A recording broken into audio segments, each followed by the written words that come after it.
10h48 sur BFM TV, on va revenir sur ce qui est l'image du jour. C'est en Russie, dans l'Oural, cette lumière dans le ciel. Et pour en parler avec nous, Philippe Hénareyos, rédacteur en chef de Ciel et Espace. Merci d'être en direct sur BFM TV. Ce qui s'est passé ce matin, cette pluie de météorites, est-ce que c'est un événement important? Je n'ai pas d'autres mots.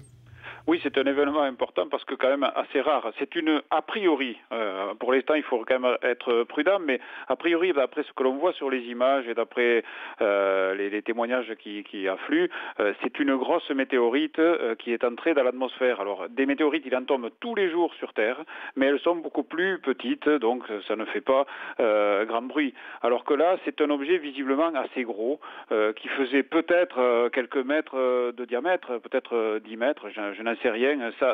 Il faudra attendre que les spécialistes analysent ce qui s'est passé, analysent les images, analysent l'énergie qui a été relâchée dans l'atmosphère avec le souffle, l'onde de choc, et puis surtout la luminosité qui était très importante au moment de ce qui ressemble à la désintégration de cet objet en altitude. Et peut-être aussi, on va retrouver des fragments, ce qui serait quand même très intéressant pour savoir de quel objet il s'agit. Alors la population a fait le lien notamment avec cet astéroïde qui doit frôler la planète en fin de journée. Ça n'a rien à voir, rassurez-nous.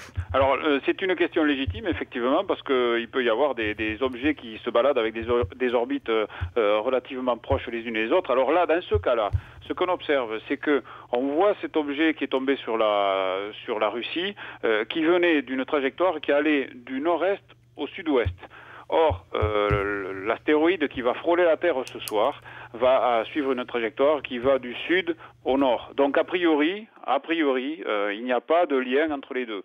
C'est une coïncidence, un hasard, que ces deux objets célestes frôlent et pour l'autre percutent la Terre quasiment au même moment. Voilà ce qu'on peut dire pour l'instant.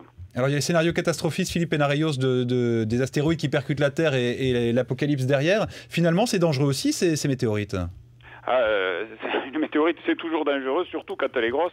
Alors, quand même, il faut être rassurant, c'est-à-dire que les gros objets, ceux qui peuvent causer des catastrophes régionales, aplatir toute une région du monde, ceux-là sont connus, leurs trajectoires sont connues. Bien sûr, il en manque. Donc, le risque zéro n'existe pas. Mais enfin, avec les moyens qui sont mis en place depuis des années par les astronomes qui ont mis des télescopes en batterie pour justement scruter le ciel à la recherche de ces objets, et puis par les nouveaux télescopes qui vont être construits et mis en service pour en chercher d'autres toujours plus petits, on sait que statistiquement, il y a quand même peu de chances pour qu'un apocalypse venant du ciel arrive, quoi. Merci Philippe Hénareyos d'avoir été avec nous, on a tout compris.